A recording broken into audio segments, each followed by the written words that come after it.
Akkineni Akhil marriage 6th morning అంగరంగ వైభవంగా నాగార్జున ఇంట్లో జరిగింది. అందరిలోనూ నెలకొన్న ఒకటే ఒక్క ప్రశ్న, అఖిల్ తనకన్నా 9 సంవత్సరాల పెద్దదైన జైనబ్ ని ఎందుకు మ్యారేజ్ చేసుకున్నాడు?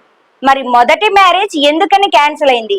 ఇప్పుడు అఖిల్ తన ఏజ్ 30, ఇంకో పక్కన జైనబ్ ఏజ్ 39. ఎందుకని 9 సంవత్సరాలు తనకన్నా పెద్ద ఆమెను పెళ్లి చేసుకున్నాడు అంటూ ఒక క్వశ్చన్ మార్క్ సోషల్ మీడియాలో ఇప్పటికే చక్కర్లు కొడుతుంది. ఇప్పుడు జైనబ్ సారీతో రివీల్ చేసిన ఆ ఫొటోస్ ఏవైతే ఉన్నాయో వాటిని బాగా ట్రోల్ చేస్తున్నారు. అసలు సారీ పిక్స్ కి తనని ట్రోల్ చేయడానికి రీజన్ ఏంటి అంటే, ఆమె సారీ కట్టిన విధానంలోని ఆ సారీ ఎక్కడెక్కడైతే ఆమె ఇలా పొట్టను పట్టుకుంటూ ఉన్న ఫొటోస్ అన్నిటిని కూడా వాళ్ళు జూమ్ చేస్తూ వేస్తూ, అంటే ఇది బేబీ బంప్ లా ఉంది చూడ్డానికి, ఒకవేళ ఇప్పుడు జైనబ్ ప్రెగ్నెంట్ అవ్వడం వల్లే ఇలా మ్యారేజ్ అనేది ఫిక్స్ చేశారు, అందుకనే తనకంటే 9 సంవత్సరాలు పెద్ద ఆమెను పెళ్లి చేసుకుంటున్నాడు అంటూ రూమర్స్ ఇప్పటికే స్ప్రెడ్ చేస్తున్నారు. ఫస్ట్ మీరు నా ఛానల్ సబ్స్క్రైబ్ చేసుకోండి అండ్ వీడియోకి ఒక లైక్ కూడా చేయండి.